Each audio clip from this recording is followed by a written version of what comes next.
Right now, let's bring in Niall Gardner with the Heritage Foundation to discuss all of this major political news. And Niall, thanks so much for being with us. So, you and I last spoke about this when Boris Johnson resigned, and then the battle was set between Liz Truss and then Chancellor of the Exchequer, Rishi Sunak. So, Rishi Sunak getting the boot here, Liz Truss besting him. What do we know about Liz Truss? How will she govern? Well, Andrew, thanks very much for having me on the show today. And certainly a big day across the Atlantic with the beginning of the Liz Truss premiership. And Liz Truss has served in several major government positions previously. She was the Foreign Secretary just before becoming Prime Minister. Before that, she was the International Trade Secretary. In fact, she's held several ministerial positions. She originally started in politics decades ago, actually, as a liberal Democrat, so not as a conservative, but she began a political journey over the course of many years and became a very strong conservative. And she also became a very strong Brexiteer, actually, after originally backing the Remain cause. So Liz Truss actually today is a very, I would say, a very strong ideological conservative.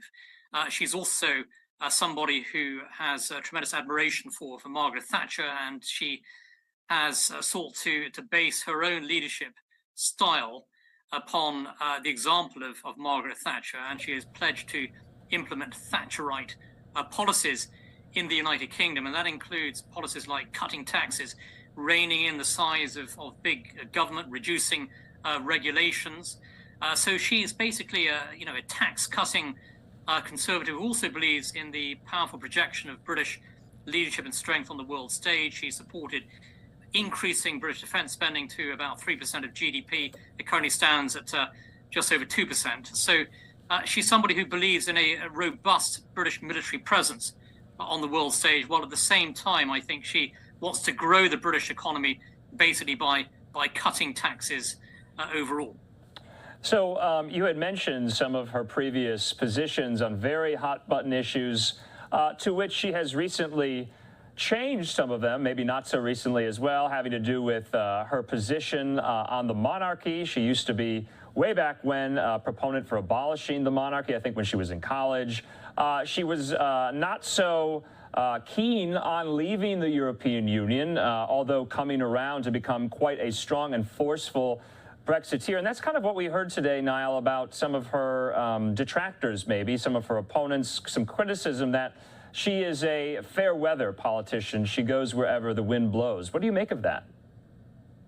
Well, that's certainly a common criticism that's made of Liz Truss. And I think that Rishi Sunak, her main opponent, become the leader of the Conservative Party, made a number of jibes at her based on exactly that, actually. And it didn't really work very well, I think, for Rishi Sunak, the former Chancellor, who lost decisively to Liz Truss. But, I think that one of the most interesting things about Liz Truss is that she has become a very, very devout Brexit supporter, actually. In fact, she's become a champion of Brexit, despite having opposed it many years ago when she served in the David Cameron government. But, let's not forget that, many political figures on both sides of the Atlantic have started off on the other side of the political aisle. Even, truly great figures like Ronald Reagan actually started off as a man more on the left of the political spectrum. He moved to the right later. So, I think that a lot of British people are willing to give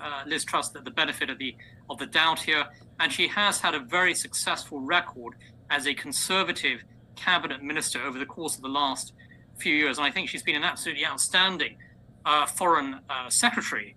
In fact, she's been one of the toughest British foreign secretaries that we've seen in many decades. She has stood up to the likes of Vladimir Putin, and the Russians absolutely hate Liz Truss, and that's a very good sign if she's hated by Putin's Kremlin elites, because she is a very tough figure. I think that she's actually likely to stand up to Joe Biden, in fact, over key areas of British national interest, including the Northern Ireland Protocol and Brexit in general. I think that would be a very good thing, actually. I don't think she's going to be deferential at all towards the US president. I think she's going to be very assertive, actually, in her dealings with Washington. I think that's a very good thing because Joe Biden has not been a particularly strong friend of Great Britain, and we need a prime minister who's going to stand up to Joe Biden, who I think's been quite disastrous on the world stage. Okay, speaking of the U.S. side, we also had a tweet earlier today from Secretary of State Antony Blinken, extolling his partnership and relationship with Liz Truss as they were then counterparts. But we have not got, I don't believe, a White House readout of the call between President Biden and the new Prime Minister, Liz Truss. The UK, though, put out a readout to which it says in part, the Prime Minister spoke with President Biden this evening. The President congratulated the Prime Minister on her appointment.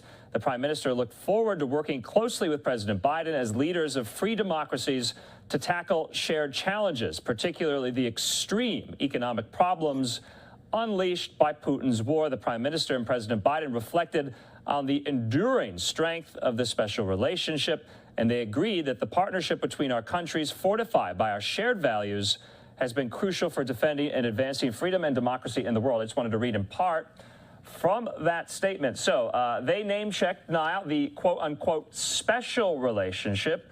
And you were just saying how you don't think it's been quite special over the last 2 years that President Biden has been in power here. But let's go back to the war in Ukraine. Let's go back to where the UK gets its energy from. We know Russia is really putting the boot on the neck of Europe when it comes to some of these energy prices that are going to skyrocket as the winter months come. That's one of the main issues, the first issues, really, Liz Truss will have to deal with. Yeah, absolutely. The energy crisis is big for the UK, just as it is for the rest of Europe. I would say that most of the big European powers, France, Germany, Italy, for example, are in a far worse position to that of the United Kingdom because they're so heavily energy dependent upon Russian energy. If you look at Germany's economy, it's very, very dependent upon Russian energy imports. That's not the case for the United Kingdom. So I think the British are going to weather the storm better. But having said that, the UK faces rising energy costs. British consumers face a doubling of energy prices over the course of the next few months. So Liz Truss will have to address that. She has pledged no tax rises for the British people. She's made that promise to the British people. So she has rejected, for example, a windfall tax on energy companies, which she says would be very disruptive, actually, for investment into the UK. I think she's absolutely right. But at the same time, she's under pressure to lower those energy prices. Ultimately, the best way in the long term to do so is to increase competition, to introduce fracking, for example, alternative energy sources. But that's going to take years to put that into place. So she's got an immediate challenge on her hands. The energy crisis, without a doubt, is a top priority facing the new Prime Minister. Okay, so Niall, do you think the fact that she was essentially chosen amongst her fellow party members in a contest in an election also lends to some of the criticism that she is getting, that this was not put to the voters there in the UK about who they want to be their next prime minister? This was an internal party debate and contest. What do you say about that? Yeah, I mean that's a very good point, and there's a lot of people in the UK who are making that point. After all, and Boris Johnson was removed internally within the Conservative Party by a party rebellion. He was ousted, and that led to a leadership contest. Ultimately, Liz Truss won that contest. And at the end of the day, about 200,000 Conservative Party members decided the winner of that. So Truss will be under pressure to hold an early general election. She doesn't have to until really the end of 2024 or the beginning of 2025, according to the rules in place. But I think that Liz Truss will want to have a year or two to really establish her record, to deliver upon policy promises, and then she'll be judged by the British people in a general election. So the pressure is on, the heat is on, and I do think that with Liz Truss, Conservative Party members have placed their faith in her. There are very high expectations, but the challenges are absolutely immense. So it's going to be a very tough couple of years for Liz Truss, but she'll have to prove herself in a general election in just over 2 years' time, and she will be judged upon the strength of her policies, the delivery of those policies, and the ultimate results and outcomes. So we'll have to see how she does. I'm optimistic about Liz Truss's leadership. I think she has a very strong record as a government cabinet minister. She's been a great foreign secretary. She's also a Thatcherite conservative. So I think there are a lot of positives about her, but she will have to deliver upon her campaign promises. Now, while we have you, though, we want to get the other side of this there in the UK as well, hear from the Labour opposition leader, Keir Starmer. He issued this tweet today. Let's just listen into this.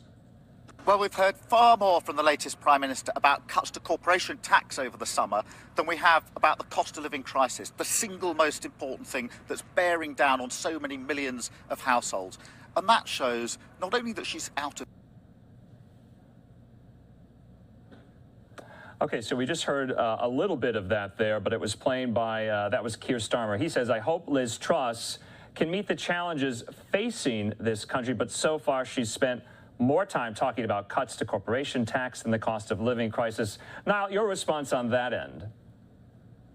Yeah, so Keir Starmer is the leader of the Labour Party, which is a socialist party. They're in favour of basically tax rises, and that tends to be the Labour solution: spend huge amounts of money and raise taxes, which I have to say isn't a very popular approach, and that's why the Labour Party isn't in power. They haven't been in power for over a decade, and with good reason, because Britain's not a socialist country, but the Labour Party is a socialist party.